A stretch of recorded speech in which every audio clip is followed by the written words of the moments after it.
ప్రభువునందు ప్రియమైనటువంటి దేవుని పిల్లలైన మీ అందరికీ ప్రభు అయిన యేసు క్రీస్తు నామమున ప్రత్యేకమైన వందనములు చెల్లిస్తున్నాము. మరొకసారి ఈ యొక్క సమయంలో దేవుని వాక్యమును మనము ధ్యానించుదాము. పరిశుద్ధ గ్రంథములో నుండి యోబు గ్రంథం 22వ అధ్యాయము 26వ వచనములో ఈ విధంగా వ్రాయబడి ఉంది. అప్పుడు సర్వశక్తిని యందు నీవు ఆనందించెదవు, దేవుని తట్టు నీ ముఖము ఎత్తెదవు. ప్రియులారా, ఈ వాక్య భాగంలో మనము దేవుని యందు ఆనందించుదము అని తెలియచేస్తూ ఉంది. సర్వశక్తిని యందు, యెహోవా యందు మనము ఆనందించే వారంగా ఉంటామని వాక్య భాగంలో మనం చూస్తూ ఉన్నాం. ప్రియులారా, ఈ మాటలు మరి యోబు గ్రంథంలో మనము యోబుతో ఎలీఫజు అనబడిన అతని స్నేహితుడు తెలియపరుస్తున్నాడు. ఈ వచనానికంటే ముందు ఆ యొక్క ఎలీఫజు అంటూ ఉన్నాడు, ఆయనతో సహవాసము చేసిన ఎడలా, అలాగే మరి ఆయన నోటి ఉపదేశమును అవలంబించినట్లు, అలాగే మరి నీ గుడారములో నుండి దుర్మార్గమును దూరముగా తొలగించినప్పుడు నీవు సర్వశక్తిని యందు ఆనందిస్తావు అని వాక్య భాగంలో మనం చూస్తూ ఉన్నాం. పిల్లరా, ఆయనతో మనం సహవాసం చేసినట్లయితే, ఆయన నోటి ఉపదేశమును అవలంబించినప్పుడు, దుర్మార్గమును మనము తొలగించినప్పుడు దేవునిలో ఆనందిస్తాము. అవును, ఈ మాటలు వింటున్నటువంటి నీవు ఆయనతో సహవాసం కలిగి ఉన్నావా? ఆయన నోటి ఉపదేశమును అవలంబించేటువంటి వ్యక్తిగా ఉన్నావా?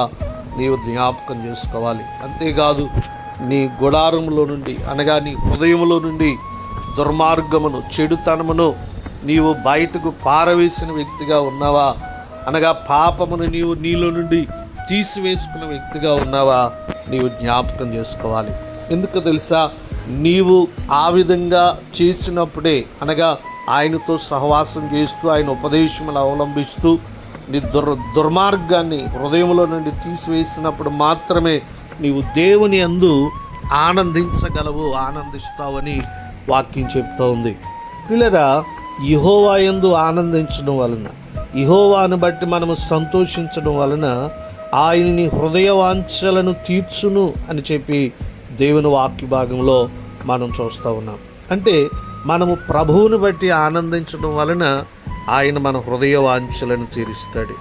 ఈ మాటలు వింటున్న ప్రియమైన దేవుని బిడ్డ, నీ హృదయ వాంఛలను ఆయన తీర్చాలంటే నీవు దేవుని యందు ఆనందించాలి, యెహోవాను బట్టి నీవు సంతోషించాలని లేఖనం చెప్తుంది.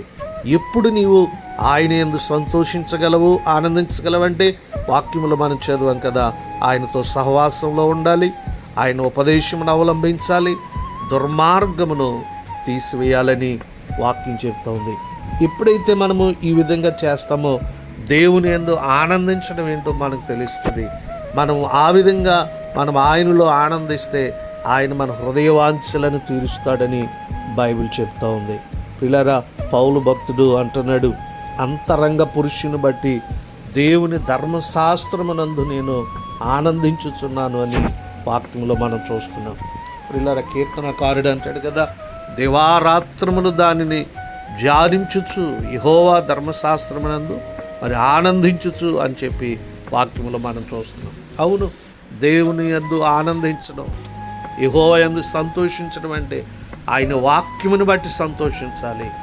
ఆయన వాక్యమును ధ్యానించడం ద్వారా మనము ఆయన వాక్యాన్ని బట్టి మనము ఆనందించాలి. ఆయన వాక్యం పట్ల మనం ఆసక్తి కలిగి ఎవరైతే ఆయన యందు ఆనందిస్తారో వారి యొక్క హృదయవాంఛలను ఆయన తీరుస్తాడు.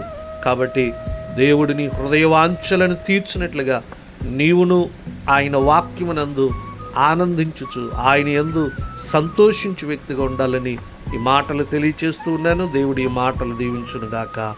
ఆమేన్. ప్రార్థన. ప్రేమ కలిగిన తండ్రి, నీకు వందనాలు, స్తోత్రాలు చెల్లిస్తూ ఉన్నాం. జీవాధిపతినికి స్తుతులు నాయన. ఈ మాటలు వింటున్నా నీ బిడ్డలందరిని బట్టి నీకు వందనాలు చెల్లిస్తున్నాం. బలపరచండి. ఈ మాటలు విన్న ప్రతి బిడపై నీ కనుదృష్టి ఉంచమని ప్రార్థిస్తున్నాను. కృప చూపండి దేవా, నీ వందనాలు. అవును ప్రభు, నీ యందు ఆనందించే కృపా ధన్యతను మాకు ఇవ్వండి. లోకములో ఉన్నటువంటి వేటిని బట్టి మేము ఆనందించే వారంగా కాదు, కానీ కేవలం నిన్ను బట్టి, నీ వాక్యమును బట్టి నాయన మేము ఆనందించే కృప మాకు ఇవ్వండి. అనేకులు నాయన లోకములో వారికి ఉన్నటువంటి అధికారమును బట్టి, ధనమును బట్టి, నాయన ఆస్తిపాస్తులను బట్టి ఆనందిస్తున్నారేమో, కానీ నీ యందు ఆనందించే కృప నీ మాటలు వింటున్న మాకు దయచేయండి.